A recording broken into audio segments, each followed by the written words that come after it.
Hey everybody, Robert with RC Archery, and you're watching Tuesday's Tip of the Week number 83. In this week's multi-video series, we're going to be talking about locking in your shot. And what I mean by that is being able to look at the steps in the process that you need to take in order to lock yourself into the middle of the target and then hold yourself there throughout your shot execution.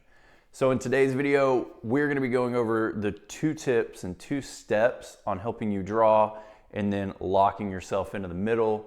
In our YouTube Shorts videos that come out later on this week, we're going to break that down into the 2 main shot styles that I see, whether you're a stagnant style shooter or a dynamic style shooter, and how this varies a little bit depending on which style you are.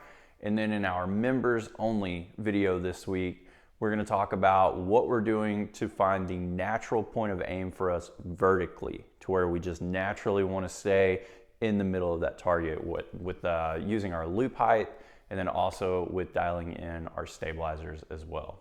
All right, step and tip number 1 today is how we're drawing our bow. So when we're drawing the bow back, we can actually make our job a lot easier to get to the middle of the target and stay there based on how we're doing things. So for me, I recommend drawing with our bow hand just above the shoulder. This is going to help seat the shoulder and help drive everything as far as the energy and the weight into the core of our body. Makes us a little steadier on target, and then it also helps us hold the bow up a lot better as well. When we're doing this, if we are looking at the target and we are putting the pin, for me, just above the spot that I want to aim at as we're settling in right before anchor, that helps a ton. So this is before we're looking through our peep sight. This is actually just getting the bow drawn back. We're looking at that pin, we're finding where we want it to be, whether that needs to be in the center of the target already or slightly above it or whatever that needs to be for you, and then coming to anchor. And at that point, you're bringing that peep over to your eye and everything is aligning itself. Your sight picture gets clear and you should already be super close to the middle at that point. When we're doing this, this is going to help us eliminate a lot of the time that we may waste in our shot process getting into the middle, and also helps us have a little bit more control in what we're doing. We're not just drawing the bow back and moving our body around a lot or doing anything really crazy. We're just getting a linear motion to draw, get ourselves to the middle of that target, and then get ourselves to anchor. And that's going to help save us a ton of problems on the very front end of this and make this all a lot easier. All right, the next part of what we're doing here is the actual locking ourselves in on the middle of that target. And for me, what I am doing and what I mean by this is, once our pin has found the center of the target and we're there, then we need to create the tension in our body and in our system here in order to help us maintain that hold in the center and help us maintain it through shot execution. So for me, I have a slightly relaxed bow arm elbow when I draw the bow back.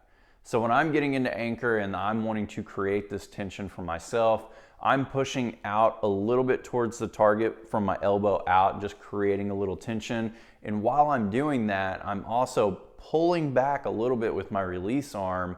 And this is allowing me to slowly expand and slowly create the tension built up in my body in order to see my sight picture start to steady itself up more and shrink the overall amount of float that I am seeing. Now, you may be a little bit different. If you are an archer that likes to have your bow arm all the way out to begin with, you don't have that slack in the elbow that I talked about, this step may mean just pulling back on your release arm in order to get yourself to that steadiest point.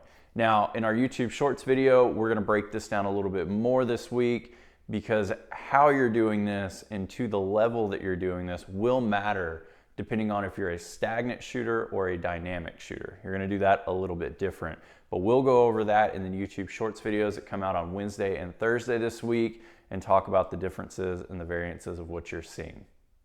All right guys, if you are not a member of this channel and you want the extra content, or if you want the ability to have me do a shot or a form evaluation on you and help you out a little bit that way, there is a link down below in the description of this video that will take you to the members section of our channel here and allow you to look at the 2 different options that you have if you choose and want to do this.